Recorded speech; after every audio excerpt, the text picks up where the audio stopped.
نحمدہ ونصلی علی رسول الکریم اما بعد اعوذ باللہ من الشیطان الرجیم بسم اللہ الرحمن الرحیم وَهُوَ الَّذِي مَدَّ الْأَرْضَ وَجَعَلَ فِيهَا رَوَاسِيَ وَأَنْهَارًا وَمِنْ كُلِّ الثَّمَرَاتِ جَعَلَ فِيهَا زَوْجَيْنِ اثْنَيْنِ يُغْشِي اللَّيْلَ النَّهَارَ إِنَّ فِي ذَلِكَ لَآيَاتٍ لِقَوْمٍ يَتَفَكَّرُونَ وَفِي الْأَرْضِ قِطَعٌ مُتَجَاوِرَاتٌ وَجَنَّاتٌ مِّنْ أَعْنَابٍ وَزَرْعٌ وَنَخِيلٌ صِنْوَانٌ وَغَيْرُ صِنْوَانٍ يُسْقَىٰ بِمَاءٍ وَاحِدٍ وَنُفَضِّلُ بَعْضَهَا عَلَىٰ بَعْضٍ فِي الْأُكُلِ إِنَّ فِي ذَلِكَ لَآيَاتٍ لِقَوْمٍ يَعْقِلُونَ وَإِن تَعْجَبْ فَعَجَبٌ قَوْلُهُمْ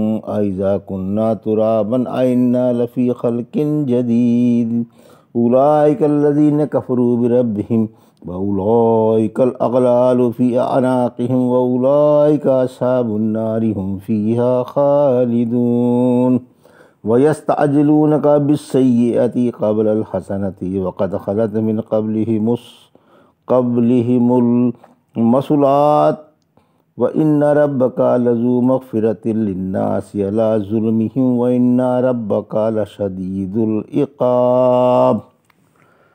ابھی آپ نے سورہ رعد کی آیت 3 سے 6 کی تلاوت سماعت فرمائی۔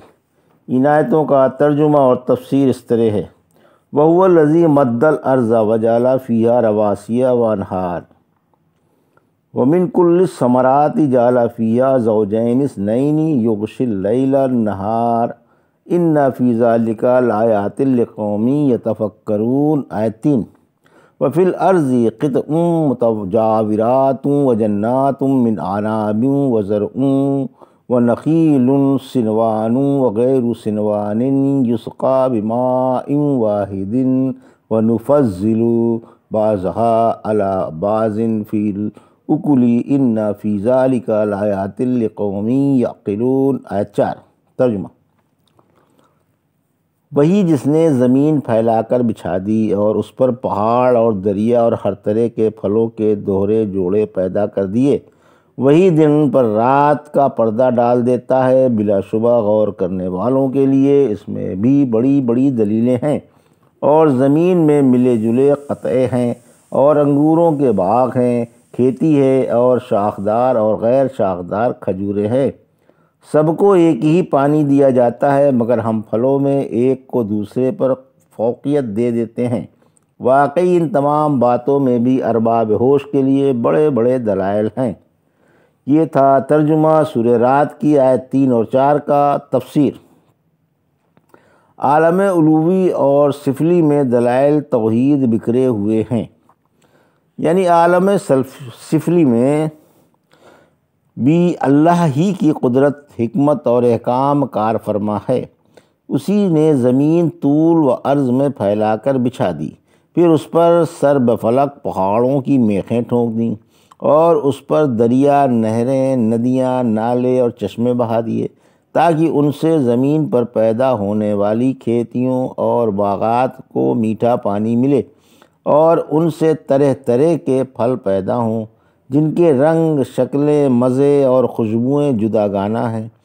اللہ نے ہر قسم کے پھل کا جوڑا جوڑا پیدا کر دیا۔ وہی دن پر رات کا پردہ ڈال دیتا ہے اور رات کو دن سے جدا کر دیتا ہے۔ رات آتی ہے تو دن نہیں رہتا، اور دن آتا ہے تو رات نہیں رہتی۔ دن کے بعد رات اور رات کے بعد دن دوڑ کر آتا ہے، اور ایک آتا ہے تو دوسرا چلا جاتا ہے۔ اللہ کا تصرف و اختیار نہ صرف مکانوں اور مکینوں میں ہے، بلکہ زمانوں اور وقفوں پر بھی ہے۔ اس کی ان بکھری ہوئی نعمتوں اور حکمتوں میں، اس کی کائنات میں پھیلے ہوئے نشانات میں غور کرنے والوں کے لیے رحمت و ہدایت ہے۔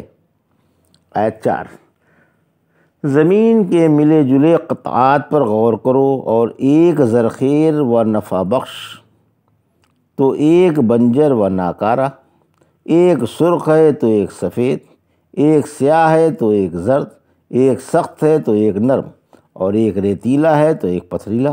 باوجود یہ کہ ساری زمین ایک ہی ہے، مگر ہر جگہ کی ایک جداگانہ خاصیت ہے جو بلند آواز سے فعال و مختار کو جو ایک ہی معبود و مربی ہے پکار رہی ہے۔ پھر فرمایا ہم نے زمین پر انگوروں کے باغات، کھیتیاں اور کھجوروں کے درخت پیدا کر دیے، اس پر نخلستان، ہرے بھرے کھیت اور طرح طرح کے پھلوں کے باغ لہلہا رہے ہیں، اناروں کی طرح شاخوں والی کھجوروں کے درخت بھی اور ایک شاخہ درخت بھی۔ پھر فرمایا کہ سب کی ایک ہی پانی سے آب پاشی ہوتی ہے، لیکن ہر ایک ہر پہلو سے دوسرے سے ممتاز رہتا ہے۔ سردار انبیاء صلی اللہ علیہ وسلم نے اس آیت کی تفسیر بیان فرمائی کہ کوئی ترش ہوتا ہے، کوئی کسیلا، کوئی میٹھا ہوتا ہے اور کوئی کھٹا۔ پھلوں اور اناجوں کی شکلیں جداگانہ، رنگ جداگانہ، ذائقے جداگانہ، بو جداگانہ، پتے جداگانہ اور پھول جداگانہ ہوتے ہیں۔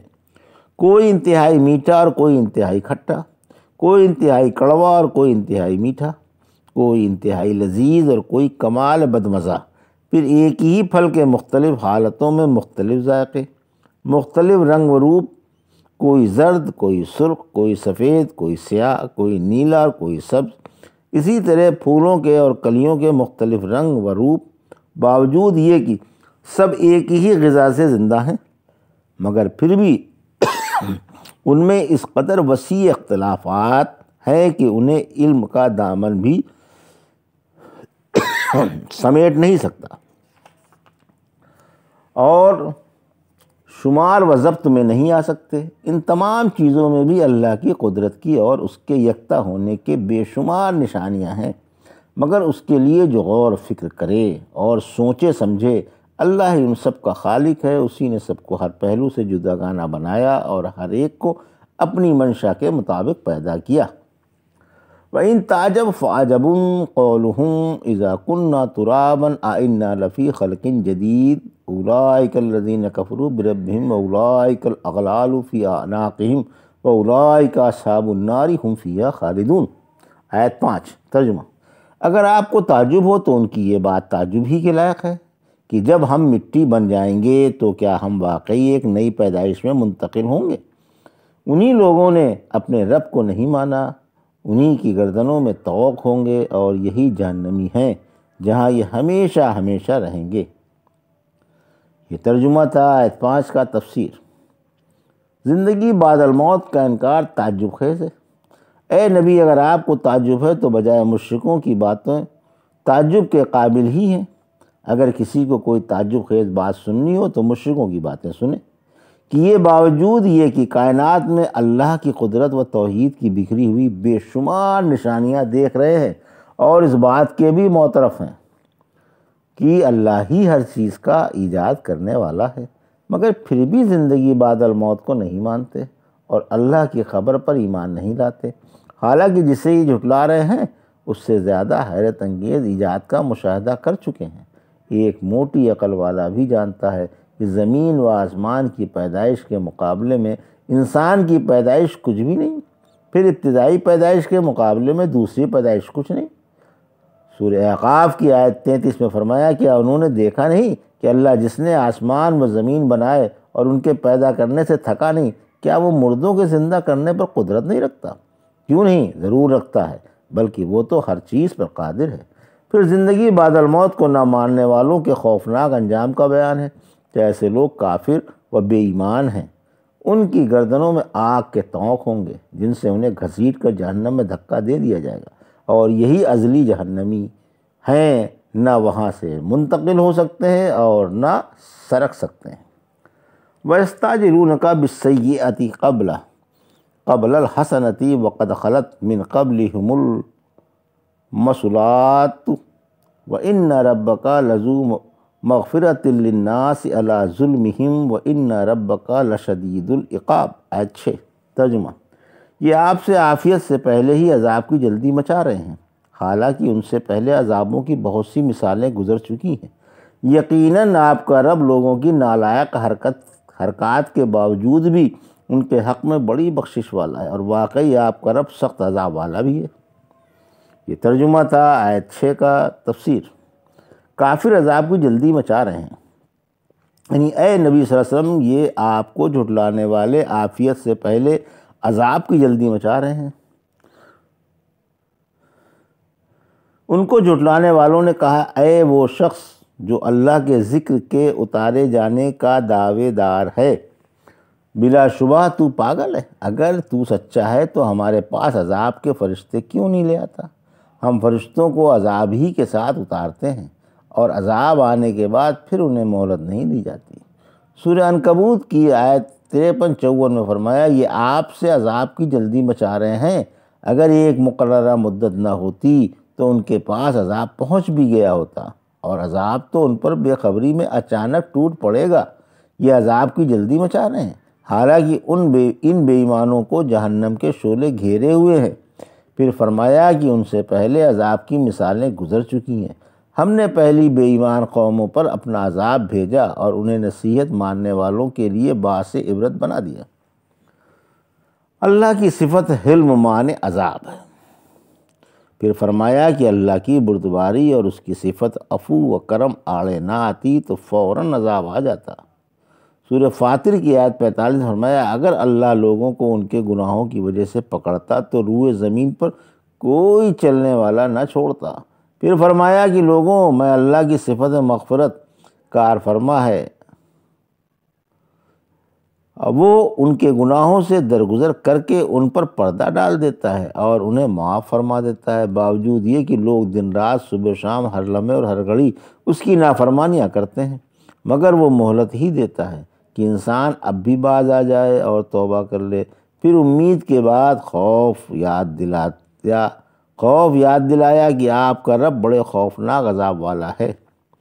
سورہ انعام کی آیت 148 میں فرمایا، اگر مشرک آپ کو جھٹلائیں تو آپ فرما دیں کہ تمہارا رب بڑی وسیع رحمت والا ہے اور اس کا عذاب بھی گنہگاروں سے ہٹایا نہیں جا سکتا۔ سورہ انعام کی ہی 167 آیت میں فرمایا، آپ کا رب جلدی عذاب دینے والا ہے اور وہ بڑا ہی خطا پوش و مہربان ہے۔ یہ تھا سورہ رعد کی آیت 3 سے 6 کا ترجمہ اور تفسیر جو بھی آپ نے سماعت فرمائی۔